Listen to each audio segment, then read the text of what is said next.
بسم اللہ الرحمن الرحیم۔ السلام علیکم۔ یہ کتاب آپ کے لیے کاشان بصیرت کی یوٹیوب چینل کی جانب سے ریکارڈ کی جا رہی ہے۔ کتاب کا نام ہے ایمان۔ اب ہم کتاب کا پارٹ نمبر 15 پڑھیں گے، تقریر نمبر 20، صفحہ نمبر 287۔ شروع کرتا ہوں اللہ کے نام سے جو بڑا مہربان اور نہایت رحم والا ہے۔ حسن عدل فطرت اور عقل کے مطابق ہے۔ ہماری بحث کا موضوع مولا علی علیہ السلام کی فرمودات کی روشنی میں ہماری ایمان کی دعا کے باب میں جاری ہے کہ جس میں مولا کا فرمان ہے، ایمان کامل کے 4 ستون ہیں، ان میں سے ایک نہ ہو تو ایمان میں لنگ پیدا ہو جائے گا، اس کا ایمان صحیح نہیں ہے۔ صبر و یقین اور تیسرا عدل ہے، یعنی مومن جب ایمان حاصل کر لے تو اس کو عدل سے کام لینا ہوگا، ورنہ جب تک صفت ظلم اس کے اندر موجود ہے تو اس کے ایمان کا کچھ پتہ نہیں وہ مومن ہے یا نہیں۔ بحث عدل کو ہم نے موضوع قرار دیا ہے تاکہ ہم جان لیں کہ عدل ایمان کا ایک اہم ستون ہے، اس کے بغیر ایمان کی عمارت بے ستون ہے۔ ہم اپنی منزل تک نہیں پہنچ سکتے، ہمیں عدل کو بہت زیادہ اہمیت دینی چاہیے۔ کچھ دن ہم عدل کے موضوع پر گفتگو کریں گے، وہ عدل جسے عقل واجب گردانتی ہے اور شریعت بھی اسے واجب جانتی ہے، اور اہل علم کا بھی اس کے وجوب پر اتفاق و اجماع ہے۔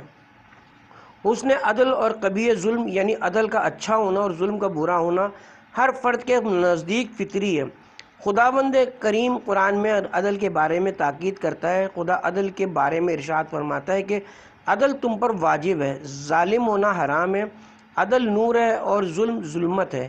جو عدل سے کام لے گا وہ خود بھی منور ہوگا اور اس کی قبر بھی پر نور ہوگی، لیکن اگر اس نے ظلم کو اپنا شعار بنایا تو وہ گمراہی میں پڑ گیا۔ وہ یہ جان لے کہ عدل سعادت ہے اور ظلم شقاوت ہے۔ موجودہ دور ظلمات کو پیش نظر رکھیں اور آج سے یہ عہد کریں کہ ہم عادل بنیں گے، عدل کے راستے کو اختیار کریں گے اور ظلم سے دوری اختیار کریں گے۔ عدل کے معنی اور اس کے مقامات۔ محققین عدل کے معنی یوں بیان کرتے ہیں: ہر صاحب حق کا حق ادا کرنا عدل ہے، اور اس کے مقابلے میں کسی کا حق نہ دینا ظلم کے مترادف ہے۔ خدا کی حدود سے تجاوز کرنا ہے، اور عدل یہ بھی ہے کہ کسی شخص کو کسی شے کو اس کے اصل مقام پر رکھنا۔ اگر ہم چاہیں کہ حقوق کو ایک ایک کر کے شمار کریں تو وہ بہت زیادہ ہیں۔ بندوں پر خدا کے حقوق، بندوں پر بندوں کے حقوق، ان حقوق کے متعدد مقامات ہیں۔ بندوں کے حقوق مختصراً نہیں، میاں بیوی، ہمسایہ، اولاد، رشتہ دار، دوستوں، غریبوں، خلاصہ جمیع المسلمین کے حقوق زیادہ ہیں، لیکن یہ تمام 3 موضوعات میں ذکر کیے جائیں گے۔ خدا کا پہلا حق یہ کہ انسان اپنے آپ کو خدا کا بندہ سمجھے۔ سب سے پہلے حق تم پر خدا کا یہ ہے کہ مالک کا حق مملوک پر مولا کا حق عبد پر یہ ہے کہ جو حق وہ تم پر رکھتا ہے وہ تم ادا کر دو تو عادل ہو، ورنہ ظالم سمجھ جاؤ گے۔ خدا کا حق تم پر یہ ہے کہ خود کو خدا کا بندہ سمجھو، اگر راہ بندگی سے ہٹ جاؤ گے تو تم ظالم ہو۔ مالک حقیقی خدا ہے، اگر تم اپنے آپ کو بندہ خدا اور ملکیت خدا اور اس کا خلق کیا ہوا تصور کرو، اپنے ہر ایک اعضاء و جوارح پر غور کرو، اپنی جسمانی عمارت پر نگاہ کرو، آنکھ، کان، ہاتھ، پیر وغیرہ دیکھو یا دوسری اشیاء، یہ سب خدا کی بنائی ہوئی ہیں۔ تمہاری بیوی، بچے، یہ سب خدا کی ملکیت ہیں۔ خواہ خود انسان اور جو کچھ اس کے ہاتھ میں ہے وہ سب اس کے مولا کا ہے۔ اگر خدا نخواستہ آپ نے آزادانہ طور پر یہ جملے کہے کہ میرا مال میری محنت کی کمائی، میں نے یہ دولت بہت زحمت اور تکلیف اٹھا کر جمع کی ہے، اس باغ کو میں نے سنوارا ہے، ایسا کہنا خود ظلم کے مترادف ہے۔ اس کے معنی یہ ہیں کہ آپ خدا کے مقابل کھڑے ہو گئے، آپ نے اپنے آپ کو خدا کا شریک قرار دے دیا۔ تمام اشیاء کا مالک خدا ہے، رہے گا۔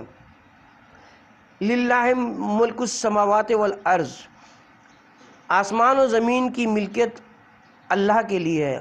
لہو ملک السماوات والارض، آسمان و زمین کی بادشاہت اس کے ہاتھ میں ہے۔ آپ کا اس دعوے سے کیا تعلق ہے؟ ظالم کون ہے جو حدود خدا سے تجاوز کرے؟ آپ خالق و مالک نہیں ہیں، آپ صانع نہیں ہیں، کیوں جھوٹ سے کام لے رہے ہیں کہ میں نے ایسے کیا، میں نے ویسے کیا؟ آپ کی حقیقت کیا ہے؟ میں کہنا یہ سراسر ظلم ہے۔ ہم سب اس خدا کے حضور کھڑے ہیں، مالک حقیقی ایک ہی ہے۔ ہم دھوکے میں ہیں جو یہ سمجھتے ہیں کہ اس عارضی نسبت کو جو خدا نے شرعی طور پر ہم کو دے دی ہے، جب آپ کے والد کا خدا نخواستہ انتقال ہو جائے تو ان کا مال خدا کے حکم سے ورثہ میں تقسیم ہوتا ہے۔ اس مال کا مالک کے اصلی خدا ہی ہے جو رب العالمین ہے، جس نے یہ تقسیم وراثت کا حکم دیا ہے، نہ کہ آپ یہ گمان کریں اس مال کے مالک آپ ہیں۔ یہ نسبی وقتی اختیار ہے جو آپ کو دیا گیا ہے۔ اگر اس ملکیت کو جس کا بندہ دعوے دار ہے آگ لگ جائے تو اس کو اچھی طرح معلوم ہو جائے گا کہ اس مال کی مدت زیادہ نہیں تھی۔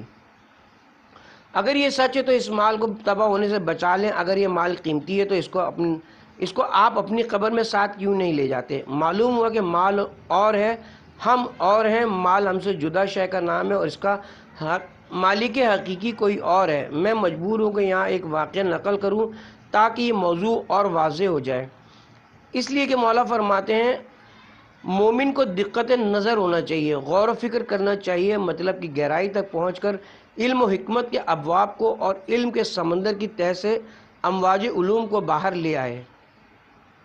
بندے کا خود سری سے کیا واسطہ؟ کسی آقا کے پاس چند زر خرید غلام ہو، وہ آقا ان سب کو زندگی کے لوازمات فراہم کرے، لباس، زینت، گھر اور ضروریات زندگی کی دیگر چیزیں فراہم کرے، اور یہ اس کے باوجود غلام اپنے آقا کو بالکل فراموش کر دیں اور یہ بھول جائیں کہ ہم غلام ہیں، اور خود سری کا دعویٰ کرنے لگیں اور یہ کہنے لگیں میرا مال، میرا گھر، دوسرے غلاموں پر فخر کرنے لگیں۔ اصلاً یہ بھی بھول جائیں کہ ہم کسی اور کی ملکیت ہیں، دوسرے کا حکم ماننے کے بجائے اپنا حکم دوسرے غلاموں پر چلائیں، نوابی دکھانے لگیں، قیمتی لباس پہن کر اپنی اوقات بھول جائیں۔ یہ خود سری کتنی بری چیز ہے کہ غلام اپنے مولا کی مسند پر بیٹھ کر اترائے اور حکم چلائے۔ کیا تمہیں سرداری کا بہت شوق ہے؟ ان لوگوں کو خدا کا خوف کرنا چاہیے جو خدائی کا دعویٰ کرتے ہیں، اپنے آپ سے گھمنڈ کرنے لگتے ہیں، قدرت خدا کو اپنی طاقت سمجھ بیٹھتے ہیں۔ اے وہ لوگوں جو غرور میں مبتلا ہو، تم ایک مٹھی بھر خاک کے علاوہ کچھ نہیں، تمہارا انجام بدبودار مردار سے زیادہ نہیں، تم ظالم ہو، تم نے عدل کی راہ سے تجاوز کیا ہے اور خدا کے راستے سے روگردانی کی ہے۔ روایت میں کہ مولا علی ابن ابی طالب علیہ السلام اپنے اور قمبر کے لیے لباس خریدنے بازار گئے۔ جب ایک دکان میں پہنچے تو اس دکاندار نے آپ کو پہچان لیا۔ مولا نے اس کی دکان سے لباس خریدنا مناسب نہ سمجھا کہ وہ امیر المومنین سمجھ کر رعایت کرے گا، کسی ایسے دکاندار کے پاس پہنچے جو آپ کو نہیں پہچانتا تھا، کیونکہ بعض دکاندار خریدنے والے پر معمولی رعایت کر کے احسان جتاتے ہیں کہ آقا آپ سید ہیں، آپ کے سر پر امامہ ہے۔ میں مہم افراد کا احترام کرتا ہوں اور احترام سیادت اور امامے میں قیمت میں تھوڑی بہت کمی کر دیتے ہیں، لہٰذا مولا علی پہنچے ایک دکاندار کے پاس جو آپ کو نہیں جانتا تھا، 2 قمیضیں خریدیں اور گھر لائے اور قمبر سے کہا ایک تم لے لو، دوسری قمیض میرے لیے چھوڑ دو۔ قمبر نے قیمتی قمیض مولا علی کے لیے چھوڑ دی۔ مولا نے قمبر سے پوچھا تم نے ایسا کیوں کیا؟ قمبر نے عرض کی مولا آپ میرے آقا ہیں، آپ امیر المومنین خلیفۃ المسلمین ہیں، میں آپ کا غلام ہوں۔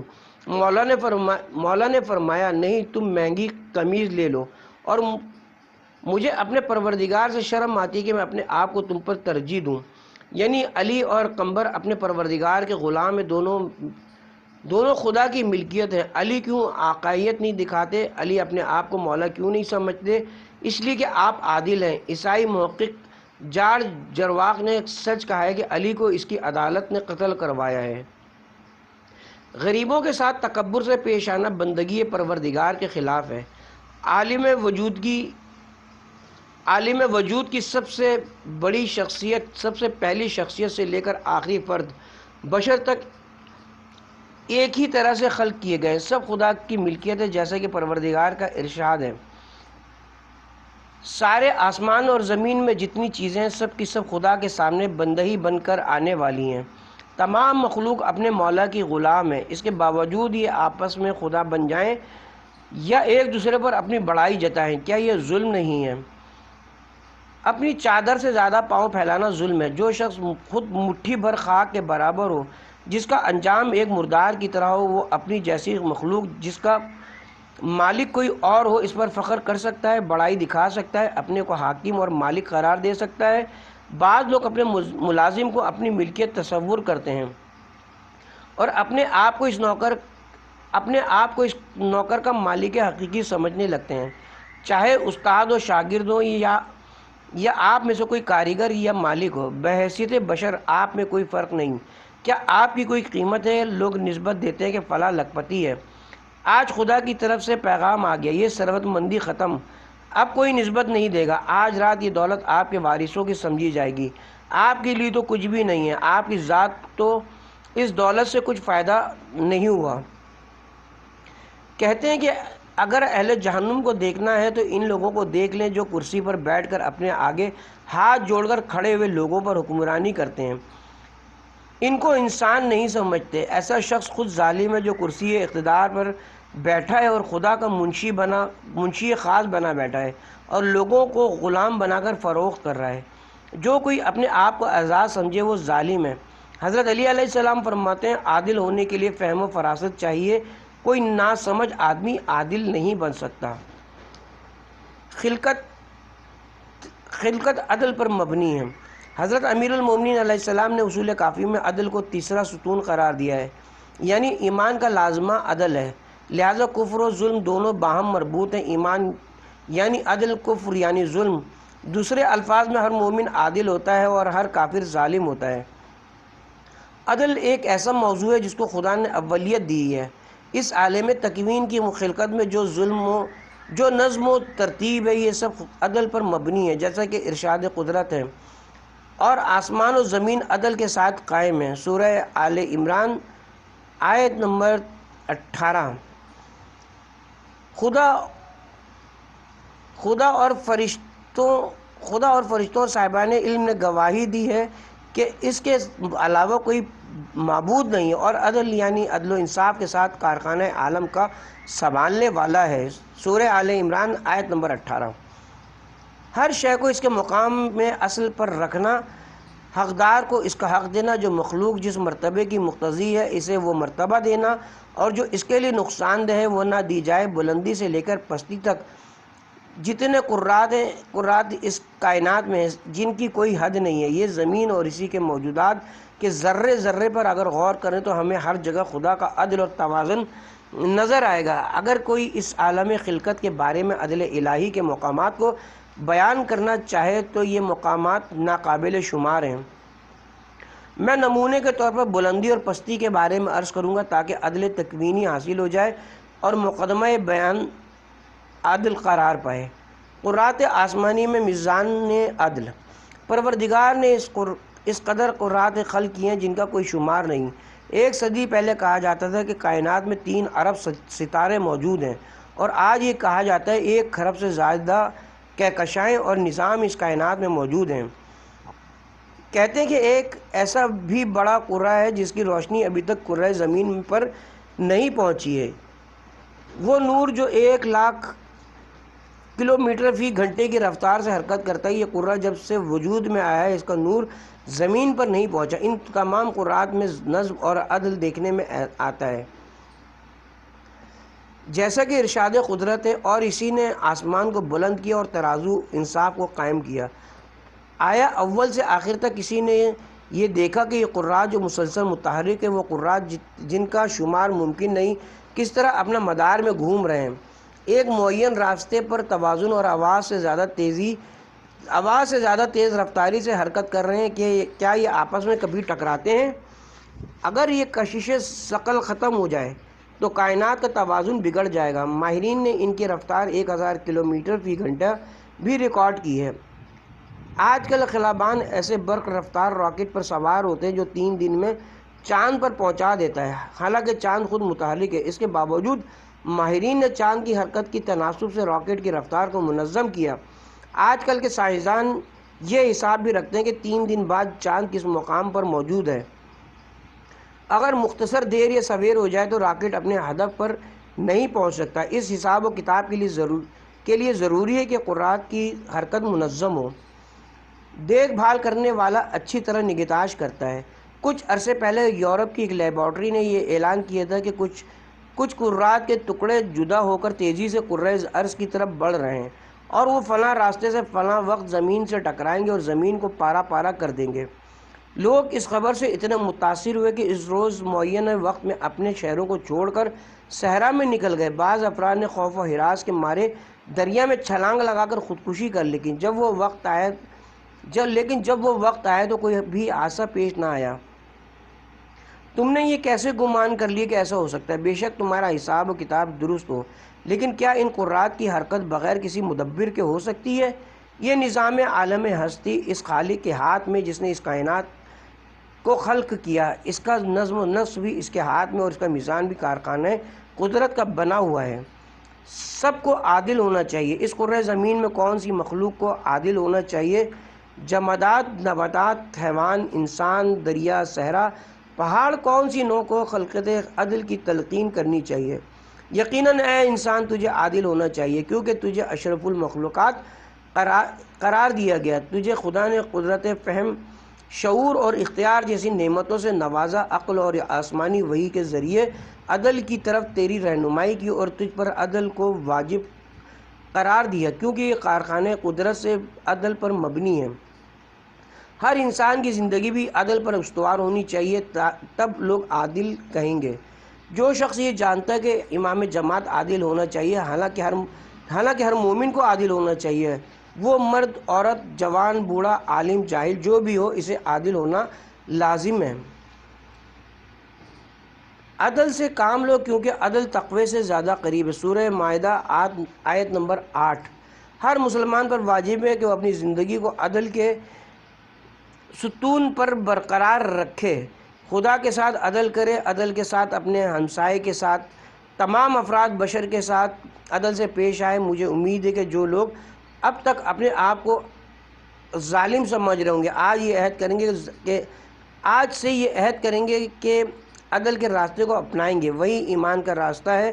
ہر ایک کے لیے مثال دے دوں، میاں بیوی، اولاد، مال اور اعضاء و جوارح، یہ خدا کی مخلوق ہے۔ خدا کے ساتھ عدل۔ اے انسان، ذرا یہ تو بتا، مولا ہو یا غلام، خالق ہو یا مخلوق، جو کوئی غلام ہے جس نے بندگی کے طور طریقے اپنائے، یہ عدل ہے۔ اگر اس کے برخلاف ہو، آزاد ہو، اپنے آپ کو خدا کے حکم کے تابع نہ سمجھے، یہ ظلم ہے۔ بندہ خدا کا ایک طور طریقہ ہوتا ہے، اس کا راستہ ایک آزاد انسان سے منفرد ہوتا ہے۔ انسان تو کسی کی ملکیت ہے۔ تیرے خدا نے تجھے رزق عطا کیا، خدا ہی نے تجھے ایک نطفے کے ذریعے دنیا میں بھیجا، تجھے روزی دی۔ یہ مال، عقل، حافظہ، فہم، اعضاء و جوارح، جو شے بھی تجھ سے متعلق ہے، گھر، زمین، پیسے، اولاد، سب خدا کی ملکیت ہے۔ اور اسی قدرت کی نشانیوں میں ایک یہ بھی ہے کہ اس نے تمہارے واسطے تمہاری جنس میں سے بیویاں پیدا کی۔ سورہ روم آیت نمبر 21۔ عورت کو تمہارے لیے خلق کیا تاکہ تمہیں سکون پہنچائے۔ مخلوق خدا تمہارے لیے ہے، تمہاری اولاد خدا کی مخلوق اور اسی کی بنائی ہوئی ہے۔ فرعون اور قارون کے جیسے نہ بنو۔ اگر آپ کی زندگی کے طور طریقے ایک اب کے بجائے آزاد لوگوں جیسے ہوئے، یعنی آپ نے اپنے آپ کو ملحد بنایا اور اپنے آپ کو خدا کا شریک قرار دیا، تو یہ بہت بڑا ظلم ہے، آپ ظالم سمجھے جائیں گے۔ بے شک شرک بہت بڑا ظلم ہے۔ سورہ لقمان آیت نمبر 12۔ شرک ایک عظیم ظلم ہے۔ اگر تم نے یہ کہا کہ یہ سب میرا مال ہے، میرے خون پسینے کی کمائی ہے، اس میں خدا کو کوئی کمال نہیں ہے، تو آپ ظالم ہیں۔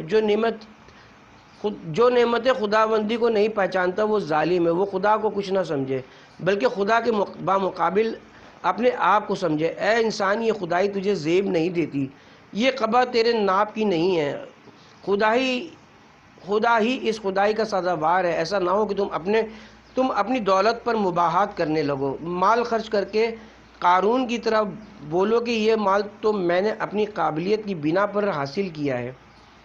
قارون کہنے لگا کہ یہ مال و دولت تو مجھے اپنے علم کیمیا کی وجہ سے حاصل ہوئی۔ سورہ قصص آیت نمبر 78۔ یہ سارا کاروبار میں نے اپنی عقل مندی سے ترتیب دیا ہے۔ اگر تم کسی مقام و منصب یا حکومت تک پہنچ گئے تو فرعون کی طرح یہ نہ کہو یہ مصر میرا ملک ہے۔ اگر ایسا گمان کیا تو تم بھی قارون اور فرعون کی طرح ظالم کہلاؤ گے۔ اس وقت تم اپنا سر پیٹو گے اور لوگوں کے سامنے رسوا ہو جاؤ گے۔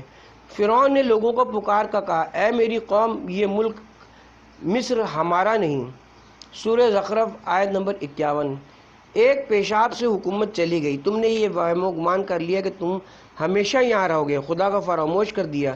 میں کرتے ہو سلطنت اسلامی خلافت ایک ملک پر مشتمل نہیں تھی، بلکہ تمام اسلامی ممالک خلیفہ وقت کے زیر تسلط تھے۔ مروان بنی امیہ کا آخری حکمران تھا۔ جب صفا نے اس کے خلاف لشکر کشی کی، دونوں لشکر آمنے سامنے جنگ کے لیے آمادہ ہو گئے تھے۔ مروان کا لشکر بھی جنگی ساز و سامان سے لیس تھا۔ مروان بھی اس جنگ میں شرکت کرنے آیا تھا۔ 1,00,000 افراد اس کے ہمراہ تھے۔ عجیب بات یہ کہ مروان اگلے محاذ پر تھا، ابھی جنگ شروع بھی نہ ہوئی تھی کہ مروان کو پیشاب کی حاجت پیش آ گئی۔ نہ اپنے آپ کو وہ چھپا سکتا تھا اور نہ کوئی ایسا مقام بھی تھا جہاں وہ پوشیدہ ہو کر اپنی حاجت پوری کرے۔ وہ رفع حاجت کے لیے گھوڑے سے جیسے ہی اترا، اس کا گھوڑا پیچھے بھاگ گیا۔ گھوڑا جب بغیر سوار کے لشکر میں پہنچا تو تمام فوجی یہ سمجھے کہ مروان مارا گیا۔ اس خبر کا پھیلنا تھا کہ لشکر واپس پلٹنے لگا۔ صفا کے لشکر نے ان کا پیچھا کرنا شروع کیا۔ ان میں سے بعض کو قتل کر دیا، بعض کو زخمی اور کچھ لوگوں کو اسیر بنا لیا۔ ان میں مروان بھی تھا۔ ان لوگوں نے مروان کی زبان کاٹ کر دور پھینک دی، جسے ایک بلی نے کھا لیا۔ یوں ایک پیشاب کی خاطر بنی امیہ کی حکومت کا خاتمہ ہو گیا۔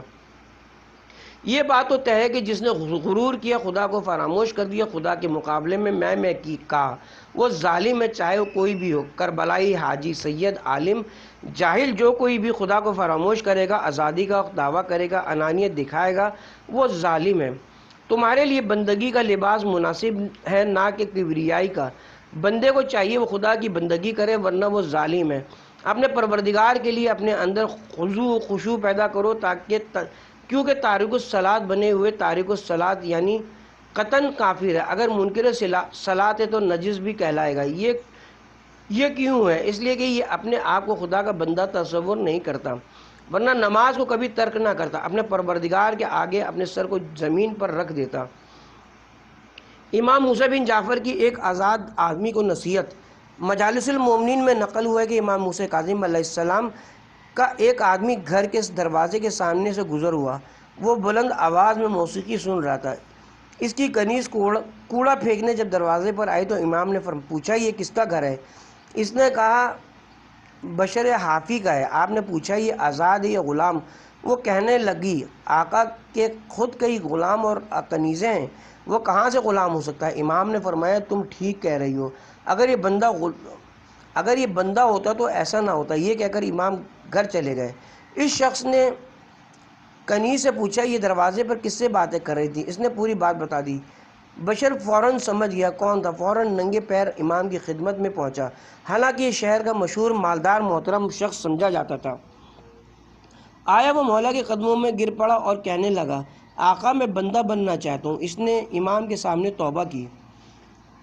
خدا کی بندگی ہی میں انسان کا عز و شرف ہے۔ آپ خدا کے اطاعت گزار بندے ہیں یا نہیں، یہ آپ کی دین سے لا تعلقی اور لاپرواہی گواہ ہے کہ آپ اپنے آپ کو خدا کا بندہ غلام نہیں سمجھتے۔ مغرب ہوتے ہی آپ یہ دیکھیں کہ مساجد میں کتنے لوگ ہوتے ہیں اور سینما میں کتنے لوگ ہوتے ہیں۔ جب آخرت میں جہنم کے لوگوں سے پوچھا جائے گا کہ تمہیں دوزخ میں کس وجہ سے ڈالا گیا ہے تو وہ جواب دیں گے ہم دنیا میں نماز نہیں پڑھتے تھے۔ اے کمزور اور ناچیز بندے، تم کو یہی زیب دیتا ہے کہ تم تواضع، عز و انکساری اور بندگی اپناؤ اور اپنے رب العالمین کے سامنے سر بسجود ہو جاؤ۔ تمہارا عز و شرف یہی ہے، نہ کہ تمہارے مال، جاہ و جلال اور مقام مرتبہ میں۔ مختصراً یہ کہ خدا کے ساتھ عدل کرو، اپنے آپ کو ہمیشہ خدا کا اطاعت گزار بندہ شمار کرو۔ میں نہ کرو، میرا حکم، میرا مال، میری شان، میری حیثیت، ان سب کو ایک طرف کرو۔ ظالم نہ بنو، اپنی چادر سے زیادہ پاؤں نہ پھیلاؤ۔ دیکھیے آپ کے پیغمبر کیا کہہ رہے ہیں، جیسا کہ میں نے عرض کیا ہے۔ پیغمبر فرماتے ہیں میں آخر عمر تک چند چیزیں ترک نہیں کروں گا۔ دیکھیے پیغمبر اپنی بندگی کے پہلو اجاگر فرما رہے ہیں۔ ان میں سے ایک یہ کہ خاک نشینی کو نہیں چھوڑوں گا، سلام میں ابتدا یعنی کسی کو سلام کرنے میں پہل کرنا ترک نہیں کروں گا۔ آپ کسی سے سلام کی توقع نہ رکھیں، چاہے چھوٹا ہو یا بڑا۔ اور جب میں سواری پر جا رہا ہوں تو راستے میں پیادوں کو اپنے ساتھ ضرور سوار کروں گا۔ کل میں نے عرض کیا تھا مولا علی نے نئی قمیص قمر کو دے کر یہی تو فرمایا تھا کہ مجھے اپنے پروردگار سے شرم آتی کہ میں اپنے آپ کو تم پر ترجیح دوں۔ نیا لباس تم لے لو، پرانا لباس میں لے لیتا ہوں، یہ دونوں خدا کی مخلوق و مملوک ہیں۔ اپنی زوجہ کے ساتھ حسن سلوک کرو۔ خلق خدا کے ساتھ عدل سے پیش آنے میں بھی کئی مراتب ہیں۔ اپنی اولاد اور زوجہ کے ساتھ عدل، ہمسائے کے ساتھ عدل، اپنے دوست کے ساتھ، اپنے خریدار کے ساتھ، ہمسفر کے ساتھ، اپنے شراکت دار کے ساتھ۔ کوئی دن ایسا نہیں کہ ہم سینکڑوں ظلم کے مرتکب نہ ہوتے ہوں، یعنی خلاف عدل نہ کرتے ہوں۔ ہمیں نہیں معلوم کہ ظالم ہماری قبر میں ظلمات کا باعث بنیں گے، ہمیں نہیں معلوم کہ مظالم ہماری قبر میں ظلمات کا باعث بنیں گے۔ اپنی زوجہ کے ساتھ عدل کرنا واقعاً ایک مشکل کام ہے، لیکن اگر آپ نے انصاف سے کام نہ لیا تو آپ ظالم کہلائیں گے۔ عورت نازک پھول کی مانند نرم و لطیف ہوتی ہے، وہ تہمت کی متحمل نہیں ہو سکتی۔ اپنی زوجہ سے بدگمانی ہرگز نہ کریں، زوجہ کے ساتھ غفلت برتنے سے رنجشیں پیدا ہوتی ہیں۔ عورت کو تمہارے لیے سکون کا ذریعہ قرار دیا کہ اس کے ساتھ پیار و محبت کے ساتھ زندگی گزارو۔ یہ بات قابل افسوس ہے کہ اس سے جہیز کا مطالبہ کیا جائے۔ آپ نے شادی کو کاروبار سمجھ لیا، اسی طرح مختلف بہانوں سے اس سے بیجا توقعات رکھنا درست نہیں۔ آدمی کو چاہیے کہ وہ اپنی زوجہ کے ساتھ الفت اور انسیت سے پیش آئے۔ اگر اس کے ان حقوق کو ادا نہیں کیا تو یہ ظلم ہے۔ عورت کو اس کا جائز مقام نہ دینے کے مترادف ہے۔ ان حقوق کے بارے میں کئی روایات وارد ہوئی ہیں۔ شوہرداری اور بچوں کی دیکھ بھال میں عدل سے کام لینا۔ عورت کا اپنے شوہر کے ساتھ عدل۔ عورت کو اپنے شوہر کا احترام ملحوظ رکھنا چاہیے، شوہر کی عزت کو محفوظ رکھنا چاہیے، اس کی بزرگی کو برقرار رکھنا چاہیے، اس کی ماں سے اس کی شکایت نہیں کرنی چاہیے۔ افسوس ہے اس عورت پر جو اپنے شوہر کے راز فاش کر دیتی ہے۔ عورت کو چاہیے کہ وہ اپنے شوہر کے مال، عزت و آبرو کی حفاظت کرے۔ پس نیک بخت بیویاں تو شوہروں کی تابعداری کرتی ہیں اور ان کے پیٹھ پیچھے جس طرح خدا نے حفاظت کی وہ بھی ہر چیز کی حفاظت کرتی ہیں۔ سورہ نساء آیت نمبر 34۔ بچوں کے ساتھ عدل کے بھی کئی موارد ہیں۔ شیر خوار بچے سے لے کر بڑے بچے تک خدا نے فطرتاً عورت کو مامتا دی ہے کہ بچے کو جب بھی بھوک لگتی ہے ماں اس کو غذا فراہم کر دیتی ہے۔ البتہ یہ آسان ہے، لیکن گھر میں پلے ہوئے جانوروں کے ساتھ بھی عدالت کا حکم ہے۔ آپ نے 19 رمضان کے واقعات میں سنا ہوگا جب حضرت امیر المومنین جناب ام کلثوم کے گھر سے رخصت ہو رہے تھے تو گھر میں پلی ہوئی مرغابیوں نے آپ کو گھیر کر آہو فغاں شروع کر دی۔ حضرت نے ان کے بارے میں فرمایا کہ اے بیٹی کلثوم، یہ بے زبان جانور ہیں، ان کے کام و دین کا خیال رکھنا۔ اگر تم ان کی غذا فراہم نہ کر سکو تو انہیں آزاد کر دینا۔ خدا کی زمین بڑی وسیع ہے، یہ خود اپنی روزی تلاش کر لیں گی۔ یہ بھی عدل کے خلاف ہے کہ انسان سواری کے جانور پر زیادہ بوجھ ڈالے۔ وہ لوگ جو دو جانوروں کو آپس میں لڑا کر محظوظ ہوتے ہیں، ظلم ہے۔ کیا آپ خود دو انسانوں کو آپس میں لڑانا پسند کریں گے؟ اولاد کی محبت میں لڑکی کو ترجیح دینی چاہیے۔ اولاد کے ساتھ عدل۔ اگر کسی کے چند بچے ہیں تو اسے یہ حق نہیں کہ اولاد میں کوئی تفریق کر لے۔ ہاں، روایت میں ضرور ہے کہ مستحب ہے کہ اگر آپ کوئی چیز بازار سے لائیں تو پہلے بیٹی کو دیں۔ بیٹی سے محبت و شفقت زیادہ کرنے کی تاکید ہے، جبکہ ہمارے ہاں الٹا ہوتا ہے۔ جو لوگ احکام اسلام سے بے خبر ہیں لڑکے کو لڑکی پر ترجیح دیتے ہیں اور لڑکی کو برا سمجھتے ہیں۔ مثال کے طور پر لڑکے کو پورا وارث قرار دے کر لڑکی کو وراثت سے محروم کر دیا جاتا ہے۔ ایسی وصیت پر افسوس ہے، کیونکہ اس نے میری زیادہ خدمت کی ہے، لہذا اس کو زیادہ حصہ ملے گا۔ حقیقت میں بعض اولادیں غریب ہوتی ہیں، اگر انہیں اپنے تیسرے حصے کی وصیت کر دیں تو یہ منع نہیں ہے تاکہ اس اولاد کی مالی حیثیت مستحکم ہو جائے۔ ہاں، اگر اپنی خواہش کے مطابق اولاد میں فرق کریں تو یہ عدل کے خلاف ہے۔ اپنی مرضی سے اولاد کو سرزنش کرنا خلاف تربیت ہے۔ اپنی مرضی سے اولاد کو کیوں مارتے پیٹتے ہیں یہ کہہ کر کہ یہ میری اولاد ہے، جیسے چاہے سلوک کروں؟ یہ اختیار آپ کو کس نے دیا کہ آپ جو چاہیں اپنی اولاد کے ساتھ برتاؤ کریں؟ اولاد پر اپنا غصہ اتارنا تربیت اولاد کے خلاف ہے۔ اگر بچے نے کوئی برتن توڑ دیا تو اسے کیوں مار دیا؟ کیوں، اس نے جان بوجھ کر تو نہیں توڑا۔ اگر آپ نے اپنے بچے کو ایک تھپڑ مارا اور اس کا رخسار سرخ ہو گیا تو آپ کو 2 مسکال سونا دیت کے طور پر دینا ہوگا. اگر نیل پڑ گیا تو 6 مسکال سونا دینا پڑے گا، اور یہ دیت امانت کے طور پر رکھنا پڑے گی، کیونکہ یہ مال بچے کا حق ہے. جب بالغ ہو جائے تو اس کو دینا پڑے گا. تربیت اولاد کے بارے میں آپ کو احتیاط سے کام لینا چاہیے، یہاں تک کہ روایت میں کہ اگر کسی کی اولاد ہے تو اپنے بچوں کے سامنے اس کی ماں کو کبھی بھی ناراض نہ کریں، کیونکہ چھوٹا بچہ اپنی ماں کے ساتھ زیادہ محبت کرتا ہے. اگر اس نے دیکھا کہ میری ماں کو اذیت دی جا رہی ہے تو وہ یہ بات اپنے دل میں نشق کر لے گا، اور کسی بھی موقع پر وہ اپنے رد عمل کا اظہار کر سکتا ہے.